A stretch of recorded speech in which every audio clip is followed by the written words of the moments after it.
Well, first of all, let's remind our audiences that it's the first time since the war with Pakistan in 1971 that India has crossed over into Pakistani territory to conduct airstrikes. Usually skirmishes around the line of control, which is the de facto border with, for Pakistan and India, is not uncommon, but strikes of this nature are extremely rare. As you heard the Foreign Secretary over there, he did say it was a preemptive strike, and he did say that that these militants from the Jaish-e-Mohammed, which is the group that claimed the attack that took place earlier this month in Kashmir, that they were planning other attacks on Indian territory, and Indians are claiming that 300 odd militants were killed in this attack. Pakistan, on the other hand, is downplaying this attack. They're saying that there was no damage from these airstrikes, there were no casualties. In fact, the Pakistani army spokesman said earlier today on Twitter that the Indian jets had to scramble and leave hastily after dropping their payload because Pakistani jets were gathering. So we're getting conflicting narratives of what really went on over there. This is not uncommon. This has happened before in 2016 after India launched a so-called surgical strike just across the border after one of their army camps was attacked by militants. So these kinds of conflicting narratives are common from India and Pakistan. It shows that both the countries want to come out on top. Breaking news this hour. Pakistan says it has shot down 2 Indian aircraft which it claims were over Pakistani airspace. The Pakistani military also says its warplanes carried out airstrikes inside India. India says the Pakistani jets were forced to retreat by its own aircraft, but has not confirmed whether any of its planes were shot down. Well, details are still emerging, but a spokesman for the Pakistani Armed Forces, Major General Asif Ghafoor, has tweeted this. He says that in response to Pakistan Air Force strikes, the Indian Air Force crossed the line of control, the LOC, in Kashmir. He goes on to say that Pakistan shot down 2 Indian aircraft inside Pakistani airspace. One of the aircraft fell on Pakistan-controlled Kashmir, that's written here as A, J and K, and the other fell inside IOC, that's how Pakistan refers to Indian-controlled Kashmir. He finishes by saying that 1 Indian pilot was arrested by Pakistani troops on the ground. Pakistan says it has shot down 2 Indian fighter jets which it reports were over Pakistani airspace. 2 pilots, it said, were now in custody. Islamabad also claims its warplanes carried out airstrikes inside India.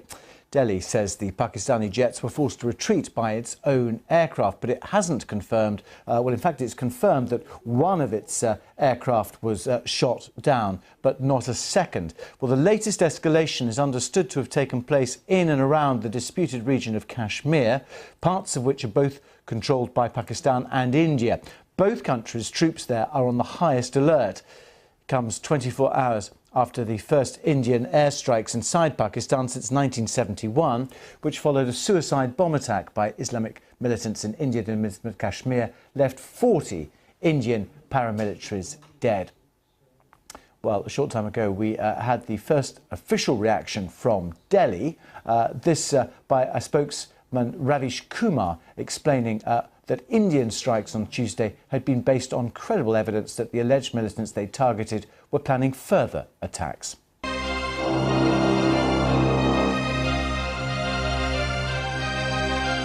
As Vice President Mike Pence arrives in Colombia, he is set to meet with the man the U.S. recognizes as the president of Venezuela, Juan Guaido, following a weekend of violent clashes over humanitarian aid shipments. Secretary of State Mike Pompeo keeping his options open when it comes to Venezuela. We've said every option's on the table. We're going to do the things that need to be done to make sure that the Venezuelan people's voice, that democracy reigns, and that there's a brighter future for the people of Venezuela. All right. Former senior Venezuela envoy to the U.S., Isaias Medina, joins us now. Isaias, welcome, and thank you for coming on America's Newsroom this morning. Important to hear your voice as we saw that weekend of unrest over the weekend. First, your thoughts this morning, sir. Thank you so much, and good morning, Sandra.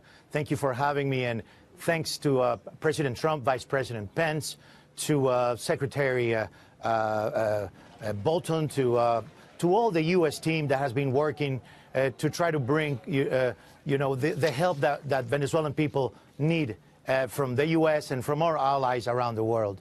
I have to tell you, the world has witnessed the atrocity crimes of not only Maduro's proxy armed militias, but also by Cuban-led military that have been committing these ongoing violations of human rights and crimes against humanity.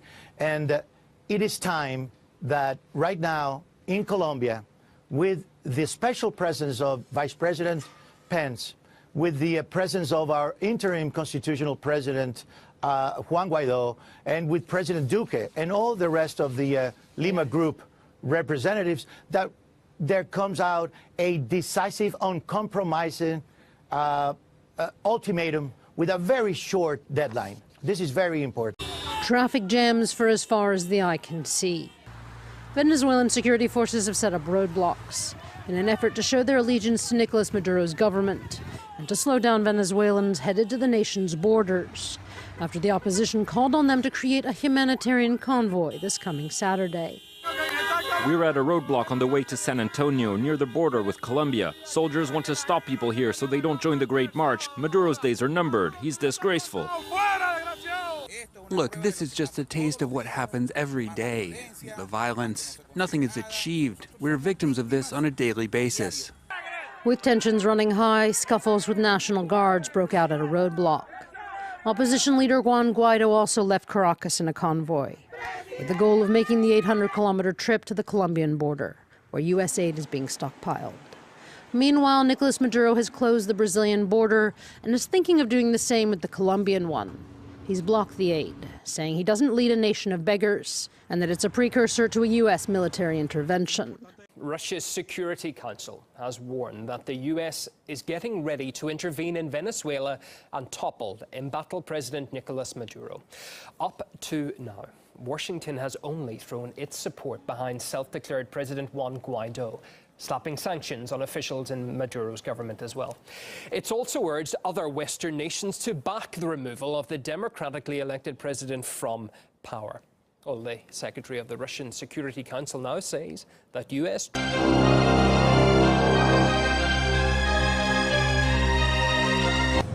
The United States Special Operations Command will be changing strategies in the near future. This is according to a new report. But instead of targeting radical terrorist groups, their focus could change to major nations like China and Russia. RT's Rachel Blevins joins me now with the details. Rachel, what's the reason for the significant change in strategy?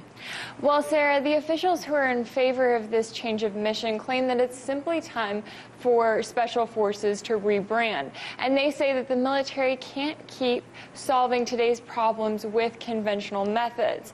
So when looking at the new Pentagon National Defense Strategy, it will adapt to the digital age by taking a larger role in cyber warfare, information, and digital age propaganda. The head of the Pentagon Special Operations argued that the nature of war does not change, but the character of war has changed radically in the last 15 years. And in the aftermath of 9/11, the United States focused entirely on defeating terrorist groups in the Middle East. A single authorization for use of military force that gave the president the power to go after al-Qaeda and associated extremist groups was used to justify military action in Iraq, Afghanistan, Yemen, Syria, and Somalia.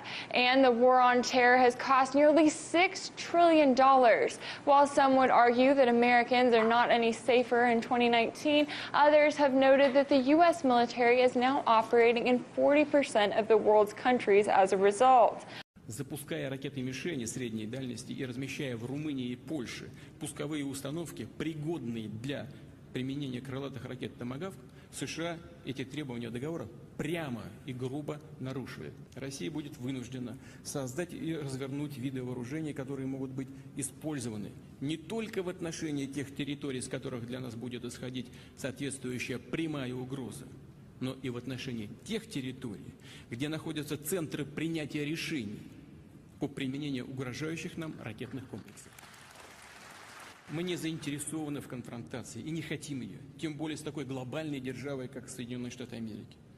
Мы видим, что имеем дело с деятельными, очень талантливыми людьми. Однако среди правящего класса США много и таких, кто излишне увлечен идеей своей исключительности и своего превосходства над всем остальным миром. Разумеется, это их право думать так, как они хотят. Но считать-то они умеют? Умеют наверняка.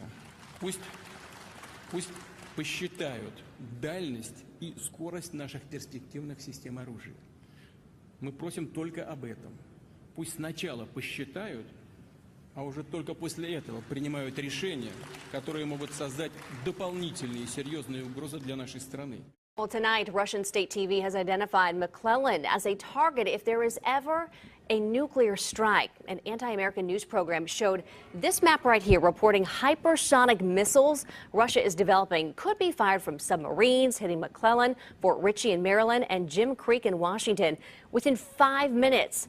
Sacramento County's Office of Emergency Services is not commenting on this other than saying it wouldn't know why Russia would target McClellan, which was deactivated in 2001.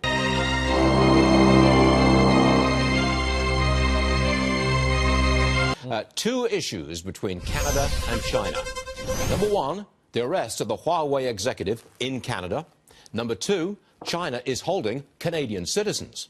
Joining us now, David Mulroney, former Canadian ambassador to China. Mr. Ambassador, are the Canadians held in China hostages? There's no doubt about that, Stuart. And the Chinese officials, the ambassador to Canada, have said as much, that indeed this is tit for tat because of the arrest in Vancouver of Huawei CFO Meng Wanzhou. So the arrest of the Huawei executive, that is all lumped in to the trade deal and Canada-US-China relationship. It's all one big cake, right? It's all connected. And one of the points of connection, there's been real controversy in Canada recently over whether the Huawei case has been politicized and whether it's a side issue. But at one point, the issue is the same. It's whether China plays by the rules and obeys its own laws and international law. Same issue. How do Canadians feel about this? Are they a little annoyed, maybe, at America? Well, we've had a confusing couple of weeks, to put it mildly. Our ambassador to Beijing, a man named John McCallum, who was a former cabinet minister in Canada, which is a bit of a rarity to have to move from the political side to the public service. He gave a couple of speeches in which he said he thought that Ms. Meng had a strong case, very odd for an ambassador to say, and two, that it would be great, as in his words, if she were returned to China. This generated a lot of controversy, and ultimately Prime Minister Trudeau had to fire him. So the number two is running things in Beijing, but it really muddied the waters. We recognize China is an extremely important and growing economy, a significant player on the world stage. We look forward to continuing to trade with China, but we need the Chinese authorities to understand that when it comes to the rule of law, Canada and an awful lot of other countries will stand firm. As the rift between Ottawa and Beijing widens, sparked by Canada's arrest of Huawei CFO Meng Wanzhou and the subsequent detainment of two Canadians, there are new worries about how the diplomatic tensions are affecting business ties between the two countries. China is Canada's third largest trading partner, and with billions of investment dollars at stake, the business community is getting worried. Katie Simpson on how they're managing the uncertainty. When it comes to products this country is known for, this is about as Canadian as it gets. Producers send maple syrup all around the world, and it's becoming more popular in China. Any exporting company has to really consider being in Asia in general, because this is where the growing, the buying power is. Citadel is one of Canada's largest syrup exporters.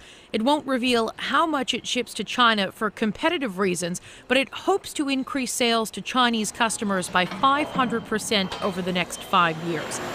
The company is closely following the diplomatic dispute between Ottawa and Beijing, and while it hasn't hurt business yet, there is anxiety the hit could come. If it continues and if it goes bad, obviously, we anticipate that there could be some commercial setbacks. A senior business source tells CBC News Canadian corporate leaders are in panic mode, worried prospective deals with Beijing are at risk. The government is keeping them updated, but it can't offer any assurances that China is through retaliating. The bottom line is that Businesses hate uncertainty. The president of the Canadian Chamber of Commerce is careful to choose his words. I'm not aware of any business that has said we have decided to pull out of China as a consequence. But there's no question that people are looking more carefully than they would normally and examining whether this is the appropriate time to be taking further steps. That's the question for Citadel. Managers have plans to travel to Shanghai for a food show in May. If the situation continues to decay, and we'll see if it's appropriate to go. There's very little chance this dispute will be resolved by spring, which means Citadel and other Canadian companies have some tough choices ahead. Katie Simpson, CBC News, Ottawa.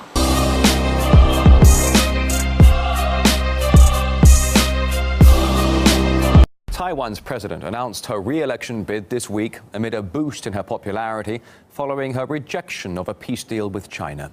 In contrast, the Taiwanese opposition party leader has promised to sign a peace treaty with Beijing if indeed his party is able to regain the presidency in 2020. Evangelos Sipsas reports. For China, this island is part of its own territory. But for Taiwan, China is a threat. If you believe the Western media narrative, this free democratic land needs to defend itself from the imperialist ambitions of Xi Jinping's government. China's threats to forcefully retake the island. Not just engaging in belligerent rhetoric, it's trying to cut Taiwan off further from the business community, making them redraw their maps that Taiwan is part of China. It has long refused to rule out the use of force to achieve that goal. Taiwan has looked to the West ever since it split from mainland China in the wake of the Civil War in 1949. But the vast majority of the UN members have never recognized it as an independent country. And Beijing has always stuck to its one China policy. Taking responsibility for the nation and future generations, both sides should pool our wisdom, resolve the political rivalry, and bring about sustainable peace across the Taiwan Strait, with a long-term vision for reunification of the motherland. Now Taiwan's opposition Kuomintang party is determined to finally resolve the dispute. But it will have to wait until the presidential elections in 2020.